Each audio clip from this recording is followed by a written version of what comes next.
समाज कहलाती है।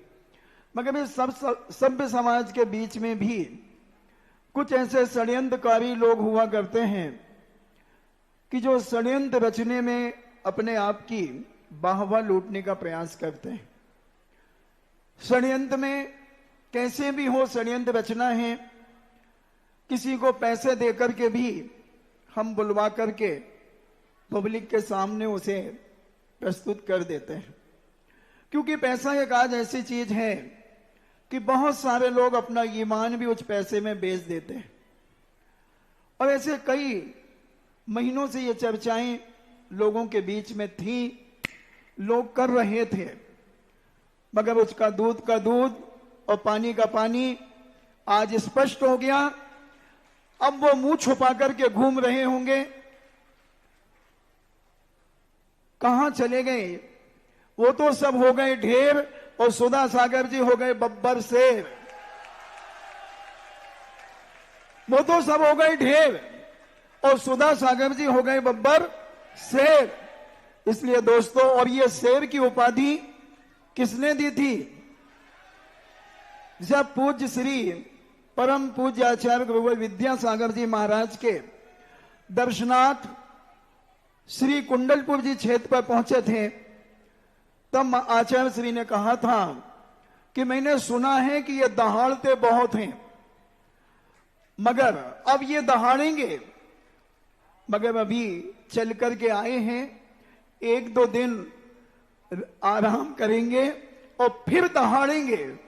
तो लोगों ने पूछा कि महाराज आप ऐसे शांत बनकर के क्यों बैठे हो?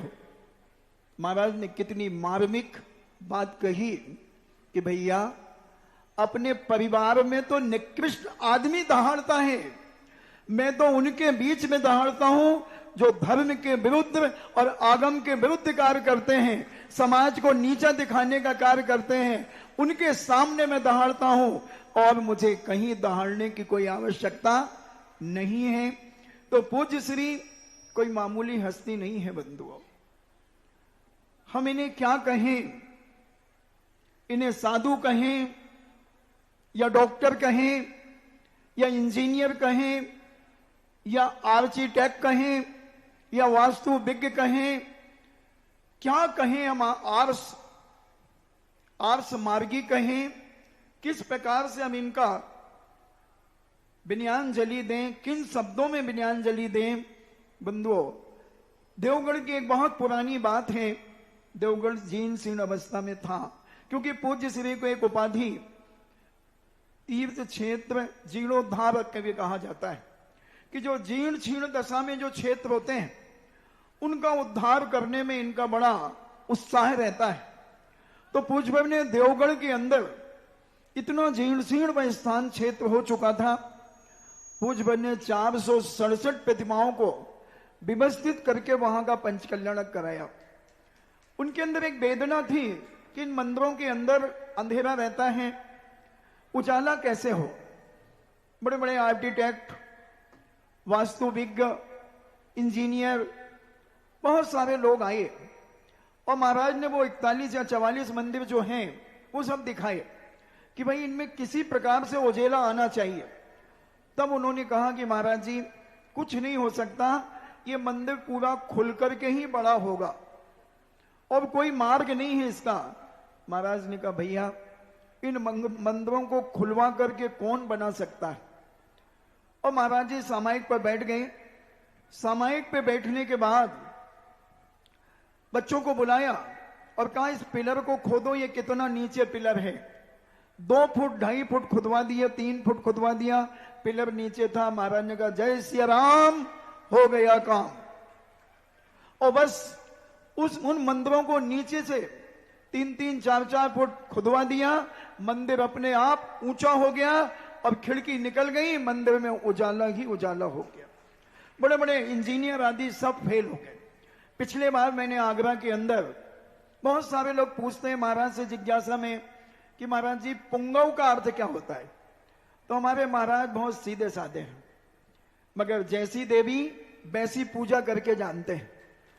पूजा 3 प्रकार की, छोटी, बड़ी, मझोल, तीनों पूजा जानते हैं। तो इन्होंने उस समय ये कहा कि भाई मुझे सब चीजों का अर्थ मालूम है, मगर पुंगव का अर्थ मुझे नहीं मालूम। तो मैंने आगरा के अंदर लगभग आधा घंटे उस पुंगव शब्द का अर्थ के बारे में हमने बताया था। आप पिछले साल के दीक्षा दिवस की वीडियो जिनवाणी चैनल आदि, आगम वाणी चैनल, पुण्योदय चैनल आदि में सब में देख सकते हैं। अब एक और उपाधि पूज्य मुनि श्री को लगती है, निर्व्यापक की उपाधि, तो इसको भी मैंने बता चुका हूं, एक तीर्थ चक्रवर्ती की उपाधि लगती है। बहुत सारे लोग कहते हैं कि चक्रवर्ती तो भरत चक्रवर्ती था, सगर चक्रवर्ती था। वो चक्रवर्ती तो लौकिक श्रावक थे, उन्होंने 6 खंड पर अधिपत्य प्राप्त किया। मगर आचार्य श्री ने जब आज के दिन इनको दीक्षा दी थी, तब कहा था, परम सागर आज तीज का दिन है और मुक्ति का बीज, तीज का दिन है और मुक्ति का बीज, अब तुम्हारे जीवन में मुक्ति का मार्ग प्रशस्त हो जाएगा। और जब ये पहले ब्रह्मचारी अवस्था में पूज्य देव के पास तीर्थ यात्रा का आशीर्वाद लेने गए थे, तब आचार्य श्री ने कहा कि जय कुमार, मैं तुम्हें ही तीर्थ बना दूं तो मैं ही तीर्थ बना दूं तो ये थोड़े से सक पका से गए। फिर कहा जैसे आपकी इच्छा। तो जब पूज्य गुरुदेव ने ब्रह्मचारी अवस्था में ही तीर्थ शब्द जोड़ा, क्योंकि क्या ऐसा कुछ उनका निमित्त ज्ञान पूज्य का था कि जिसके माध्यम से उन्होंने जान लिया था कि यह भविष्य में बहुत सारे तीर्थों का निर्माण करेगा, बहुत सारे तीर्थों का जीर्णोद्धार करेगा। तो पूज्य बाबा ने उस समय ने तीर्थ से संबोधन किया, तुम्हें ही तीर्थ बना दूं। और जब पंच परमेष्ठी पद के अंतर्गत जब साधु परमेष्ठी बन जाते हैं, तो ये चलते फिरते सिद्धों के नाम से ही ख्याति प्राप्त हो जाते हैं।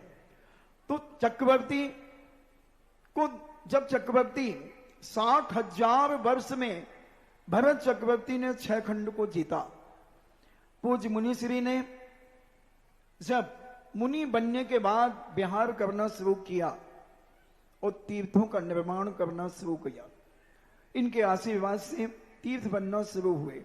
मगर अपने आप जैसे चक्रवर्ती को कई राजा महाराजा अपने आप भेंट लेकर के समर्पित करते चले जाते थे, ऐसे ही समाज इनको अपना मंदिर समर्पित कर देती है, सब कुछ समर्पित कर देती है। मगर कहीं कहीं कुछ आताताई, आतंकी, दुराचारी ऐसे भी कहीं पर लोग होते हैं। हम एक स्थान का नाम नहीं बताऊंगा, हम लोग बिहार कर रहे थे और वहां पे पता चला कि अगर दिगंबर साधु यहां आएगा तो खून की नदियां बह जाएंगी। किसी को कुछ मालूम नहीं, उधर के कलेक्टर को मालूम था। कलेक्टर ने उस कलेक्टर के जिले के खबर भेजी कि देखो ये सुधा सागर जी महाराज हैं, इनका कदम अगर आगे बढ़ गया तो दुनिया की कोई ताकत इन्हें रोक नहीं सकती।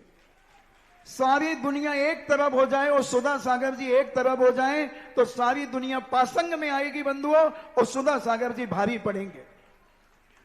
और वहां पर बड़ा स्थिति बिगड़ने की स्थिति में थी। पुलिस चारों तरफ से पुलिस लग गई। उस कलेक्टर प्रतिदिन महाराज जी का प्रवचन सुनते थे, उनका ज्वाइनिंग उसी दिन थी जिस दिन हमारी स्थापना थी। पूरे चतुर्मास में उन्होंने प्रवचन सुने। 65 साल के बाद उस नगर में दिगंबर साधु जा रहे थे और उस स्थान को प्रवेश जब हम लोगों ने किया तो माहौल बड़ा गर्मा गर्मी का था।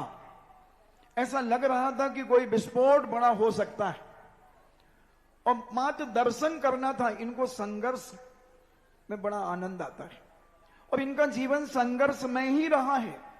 जन्म से अगर हम देखें, जय कुमार की स्थिति से देखें तो 7 बार निमोनिया, नदी में डूबते डूबते बचे, आग से जलते जलते बचे, तो बड़ा संघर्ष में जीवन रहा और अभी भी ये संघर्ष करते हैं। मगर इनके सामने कोई सूरमा टिक नहीं पाता,